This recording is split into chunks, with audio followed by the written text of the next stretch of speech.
Religion has been our biggest problem.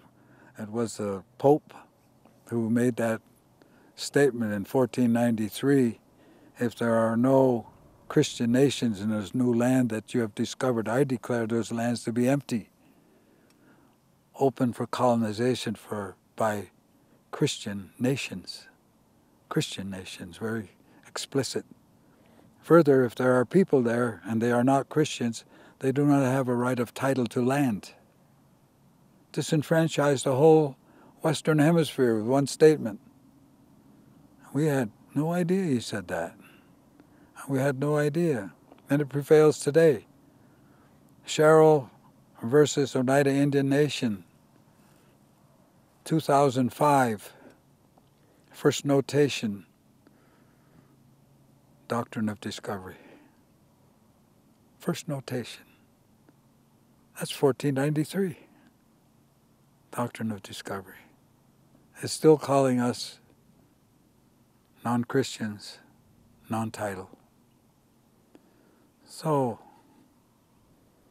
what has to change, obviously, is that kind of understanding. You know, if there are no Christian nations. So Christianity has been a problem.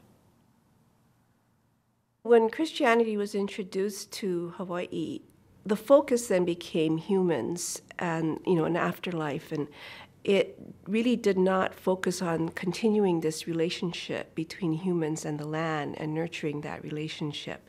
And it also enabled the society to commodify the land and to change it into a system of private land ownership and buying and selling the land. So that further alienated the Hawaiian people from this historic relationship to the land. And that relationship was broken, and it really wasn't until Kaho'olawe and the whole call to Aloha Aina that we as Hawaiians in my generation began to really connect back to the land and the spiritual nature of the land.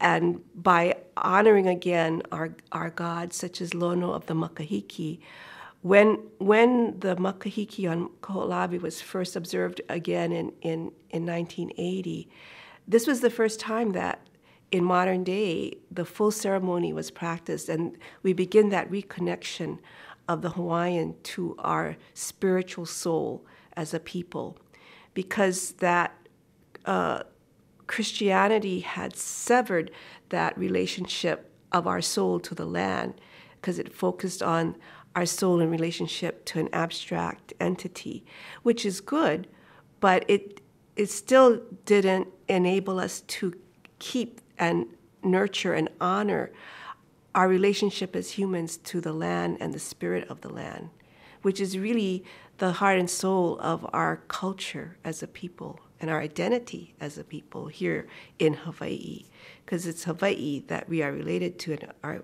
are born out of and we descend from. And so that relationship is integral to our identity as to who we are as a people. What is it about Christianity that severs that tie to the land or nature? Well, I guess in the Judeo-Christian tradition, we're really looking at humans conquering nature and invoking this spiritual entity to help humans overcome obstacles in nature and control these forces of nature, to harness these forces of nature, to be able to advance technologically and in a materialist fashion, and to use the land and its resources for generating profit in the capitalist system. Ultimately, the land and all resources are commodities, and everything that is commodified can then be bought and sold, and it is depersonalized. But the way that Christianity enables us to do that is you see this importance of using God to harness the forces of nature rather than to place ourselves as humans in a respectful relationship to nature. The people get their language, they get their kinship system, they get their laws and customs from what we call the Bulgarigara, the dream time, the beginning times, when things were soft on the earth and were moulded and shaped, but couldn't speak, didn't have any way of relating or interrelating. Now, we start from there. Whereas in the Western world, people start from science. They start from deduction. They start from observation of what is there. And they try to analyse that, and they try to interpret rules that go with it. Whereas we are born into a world where we already have meaning. We have meaning because we're born with a particular kinship. We're born with a name. We're born with a spirit being that will return to the land when we die. We know that. And then we know that a part of us also goes to the sky. Now, Western people who follow Christian teachings start with Christ and his teachings and the scriptures and then the doctrines of their various churches. And they try to interpret a world through a Christological prism. Whereas we are constantly engaging with a world that we know is alive. It has a spirituality itself, and we are connected to that spirituality. And we know that how we walk on this earth, wherever we might be, it is important for us to respect the land. I think with the Western Christian views, it's more about morality. It's more about moral codes. It's more about relationships to power and authority. And it's very much linked to exploitation of resources and control and domination of people of difference and subjugating people to a way of life that's alien. That's been the history in Australia, still an ongoing history. If you look at the etymology of the word colonization, it has the same root as the word colon. It means to digest. Colonization is the process of the digestion of one culture by another through military, economic, political, religious mechanisms. That is the process that you see historically. That's the process you see now. It depends on where you want to start. You could make the argument quite easily that the papal bulls of the 1490s, which argued and provided the political and religious arguments for colonialism that said basically if you were not Christian, you were not entitled to your land. And you should be vanquished and you should be destroyed. So that is the origins, is this sense of the righteousness of Christendom and the ownership of Christendom of the rest of the world. That turns out that most of the world is not Christian. And despite all these attempts for all these years, there's repeated and repeated attempts, but people have retained or they have recovered, from the Christian colonial process and returned to the people that they originally were because they find that their place in the creation is best discussed in those terms spiritually. And so you have a long process which has scarred people and land, over these years. You have many people who have retained, their songs and their ceremonies despite them being outlawed. Until 1978 with the passage of the American Indian Religious Freedom Act, as an example, I would assume that similar laws were passed internationally to outlaw the practice of, outlaw our religious practices. Because what the government knew is that power resides within our spiritual practice.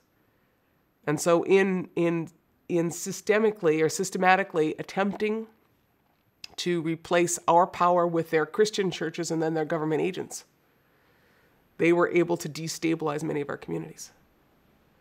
And that they were pretty successful at for, well over 100 years in many of our communities. We see the scars of that today, whether it is at Hopi with the Mormon Church, or the Catholic churches elsewhere, or the different eras in the Soviet Union, or certainly in Australia. At the same time, you see people who retained connection and never forgot, or somehow, as is in many of our prophecies, woke back up and remembered. And those people remain on these front lines.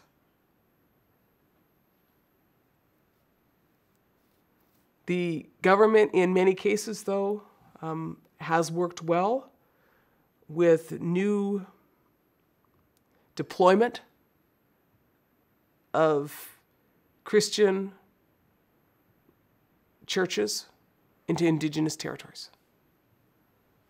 You see the consequences of that on James Bay. I'm sure you see it in the tar sands. And you see it in many other areas where in the teachings of these churches, there is a separation of the land that is there from the people. There is a cut of the umbilical cord so that people are not related to the land by the creation stories. They assume someone else's creation story. There is a loss of connection as to how we reaffirm relationship. Instead of having reaffirmation religions, we end up with commemorative religions that commemorate someone else's history, someplace else. Yeah? And then we end up with a belief that it doesn't matter what we do here because salvation is someplace else. And so let them mine. Let them damn. Maybe that must be God's will because our salvation is in the next world. That whole set of religious teachings has very dangerous implications for Indigenous communities and has been absolutely essential to the interests of mining corporations and governments in the religious and spiritual domination of peoples. And so in this recovery of our humanity as Indigenous peoples, where we remember and we recover our things and we remember our songs and we rid ourselves of the cloaks of Christianity or the cloaks of consumerism and remember who we were supposed to be. These spiritual places not only buttress our beings, but are the places to which we must essentially go to keep restoring that relationship and recovering that power of place.